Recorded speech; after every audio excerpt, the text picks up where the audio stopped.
اعوذ باللہ من الشیطان اللعین الرجیم بسم اللہ الرحمن الرحیم الحمد للہ رب العالمین والصلاة والسلام علی اشرف الانبیاء والمرسلین سیدنا و مولانا ابی القاسم محمد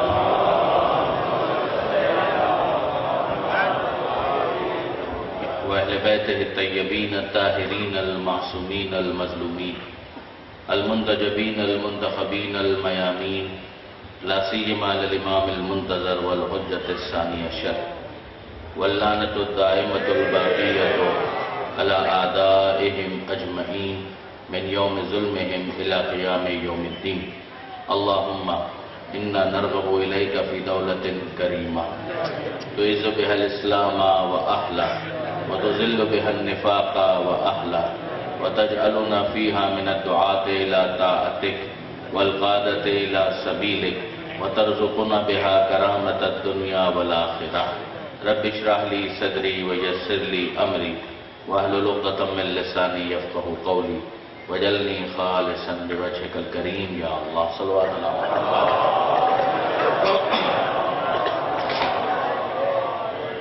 أما بعد فقد قال اللہ سبحانہ وتعالی فی القرآن الحکیم بسم اللہ الرحمن الرحیم سنریہم آیاتنا فی الآفاق وفی انفسہم حتی یتبین لہم انہ الحق صلوات علی محمد وعلی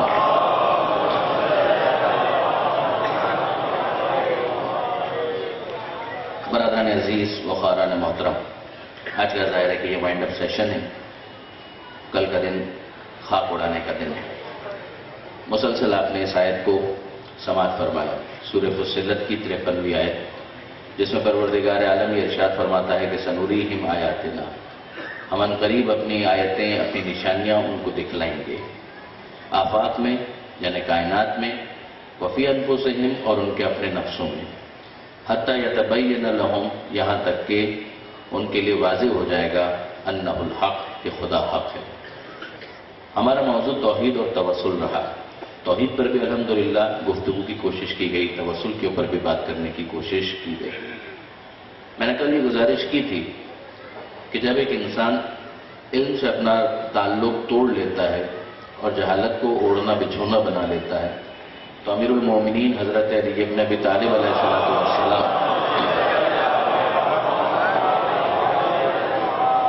مولا کی تعبیر یہ ہے کہ لا تر الجاہل الا مفرطا او مفرطا، یا وہ اس ایکسٹریم کی طرف چلا جاتا ہے یا وہ اس ایکسٹریم کی طرف چلا جاتا ہے۔ اگر اس کا علم سے تعلق نہیں ہے تو نتیجہ کیا نکلے گا کہ کبھی وہ شرک کی پستی میں گر جائے گا، بت پرستی کو اوڑھنا بچھونا بنا لے گا، ایک خدا کے کانسیپٹ کو ڈینائی کر دے گا، ڈس اون کر دے گا۔ یہ بھی پروردگار عالم قبول نہیں کرتا، اور کبھی وہ دوسرے ایکسٹریم کی طرف چلا جاتا ہے۔ توحید خارجیت کا نام نہیں ہے، توحید اس چیز کا نام نہیں ہے کہ خدا ہی کے نام پر خدا ہی کی باتوں کو ڈسون کر دیا جائے، یہ تو پھر توحید کے ساتھ خود بہت بڑا ظلم ہوگا۔ آپ غور فرمائیے کہ جو ابن ملجم نے نعرہ بلند کیا تھا امیر المومنین پر وار کرتے ہوئے، تو خوارج کا جو ایک شعار تھا اسی کا اس نے استعمال کیا تھا کہ الحکم للہ یا علی لا لک ولا لاصحابک، کہ حکم اور فیصلہ اگر ہوگا تو اللہ کا ہوگا، نہ علی آپ کا ہوگا، نہ آپ کے ساتھیوں کا ہوگا۔ تو اگر آپ انصافاً دیکھیں تو امیر المومنین نے تبصرہ کیا کیا؟ امیر المومنین، اس لیے شعار تو ان کا قرآن تھا، اسی کو انہوں نے تکرار کیا تھا جس موقع پر وہ علی کے اوپر وار کر رہے تھے۔ امیر المومنین کا نہج البلاغہ کے اندر بہت ہی خوبصورت تبصرہ ہے۔ مولا فرماتے ہیں کہ کلمۃ حق یراد بها الباطل، کہ بات غلط نہیں ہے مگر جو مراد اس سے لی جا رہی ہے وہ باطل ہے۔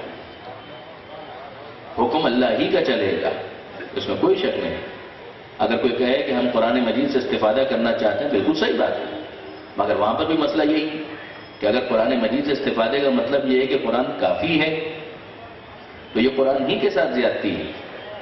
امیر المومنین فرماتے ہیں کلمہ حق ہے، مراد باطل ہے، جو اس سے ارادہ کیا جا رہا ہے وہ باطل ہے۔ لا بد لہ من ترجمان، قرآن بھی وہ کتاب ہے کہ قرآن ہونے کے باوجود اسے ضرورت ترجمان ہے کہ جو اس کو انٹرپریٹ کرے اور بتائے کہ کس آیت کا کس جگہ پر انطباق ہوگا، کس آیت کا کس جگہ پر اطلاق ہوگا، اس کا اپلیکیشن کس طریقے سے ہوگا۔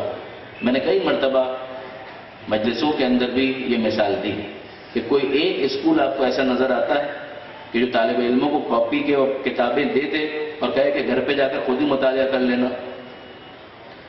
کوئی اسکول یہ نہیں کرے گا. اگر کرے گا تو وہ اسکول چل نہیں پائے گا.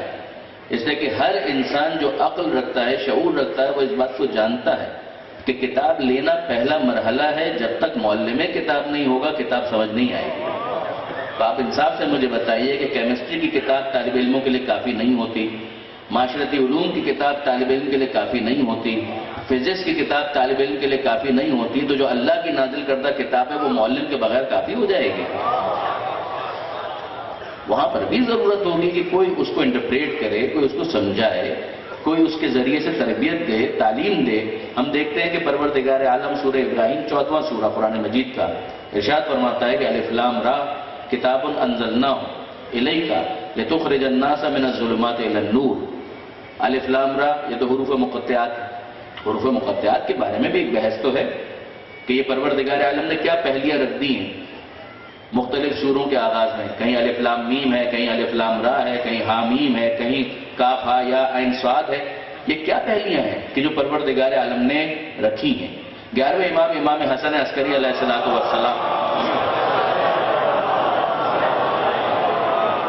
اس حوالے سے 11ویں امام کا فرمان ہے. 11ویں امام نے اس کی تشریح کی، یعنی جو کتاب کو کافی سمجھتے ہیں وہ تو خود ہی بتائیں کہ الف لام میم کا کیا مطلب ہے، الف لام را کا کیا مطلب ہے. مگر جو کتاب کے ساتھ معلم کتاب کی ضرورت محسوس کرتے ہیں ان کے لیے معلمین ہی میں سے 11ویں معلم کا فرمان ہے. تو 11ویں امام فرماتے ہیں، جس کو آیت اللہ ناصر مکارم شیرازی نے تفسیر نمونہ میں جہاں حروف مقطعات کی بحث آئی ہے وہاں پر اس کو ہائی لائٹ کیا کہ 11ویں امام یہ فرماتے ہیں خلاصہ اس کا یہ ہے کہ پروردگار عالم نے ان حروف کے ذریعے سے اس حقیقت کی طرف متوجہ کیا کہ اے کفار، اے مشرکین، اے اہل عرب، یہ کتاب جو ہم نے نازل کی ہے تو اس کتاب کی ترتیب میں حروف وہی ہیں کہ جو تم روزانہ استعمال کرتے ہو. عربی کے اندر نازل کیا ہے قرآن کو اور حروف وہی ہیں. کلام کس طرح بنتا ہے؟ حروف کو جوڑ کر لفظ بنتے ہیں، لفظوں کو جوڑ کر جملے بنتے ہیں، جملوں کو جوڑ کر مضمون بنایا جاتا ہے. پروردگار عالم سمجھانا یہ چاہتا ہے الف لام میم، الف لام را، کاف ہا یا عین صاد حروف وہی ہیں کہ جن کو تم روزانہ استعمال کرتے ہو. انہی حروف کو جوڑ کر تم لفظ بناتے ہو، لفظوں کو جوڑ کر جملے بناتے ہو، جملوں کو جوڑ کر مضمون بناتے ہو، مضمون سے مضمون ملا کر کتاب بناتے ہو. تو حروف تو وہی ہیں. اگر یہ کتاب خدا کی نہیں ہے تو حروف وہی ہیں. تم اسی طرح سے حروف کو جوڑو، لفظ بناؤ، لفظوں کو جوڑو، جملے بناؤ، جملوں کو جوڑو، مضمون بناؤ اور اس کتاب کا جواب لے آؤ. اگر لے آؤ تو اسے کتاب خدا مت ماننا اور نہ لا سکو تو مانو کہ یہ خدا کی نازل کردہ کتاب ہے. مگر وہ جو بحث ہو رہی تھی کتاب ارشاد ہوتا ہے سورہ ابراہیم 14واں سورہ ابتدا ہی کے اندر کتاب انزلناہ الیک لتخرج الناس من الظلمات الی النور. اے حبیب یہ کتاب ہم نے آپ پر نازل کی، یہ کتاب ہم نے نازل کی. کیوں نازل کی؟ لتخرج الناس من الظلمات الی النور، تاکہ آپ لوگوں کو نکالیں اندھیروں سے روشنی کی طرف. لتخرج الناس آپ نکالیں، من الظلمات ظلمات اندھیرے، الی النور روشنی کی طرف. نور روشنی کون نکالے؟ اے حبیب آپ نکالیں. پروردگار عالم کہہ رہا ہے کہ کتاب ہم نے اس لیے نازل کی کہ آپ نکالیں، اندھیروں سے نکالیں، روشنی کی طرف لے کر آئیں. یہ کام کس کا تھا؟ اللہ ولی الذین آمنوا یخرجہم من الظلمات الی النور. آیت الکرسی سے بالکل متصل. اللہ صاحبان ایمان کا ولی اور سرپرست ہے. یخرجہم انہیں نکالتا ہے، من الظلمات الی النور اندھیروں سے روشنی کی طرف نکالتا ہے. کام اللہ کا ہے، اپنے حبیب کے ذریعے کرواتا ہے. اسی کو توسل کہتے ہیں. کہ وہ وسیلہ کس کو بنا رہا ہے؟ کیا پروردگار عالم وسیلے کا منکر ہے؟ معاذ اللہ.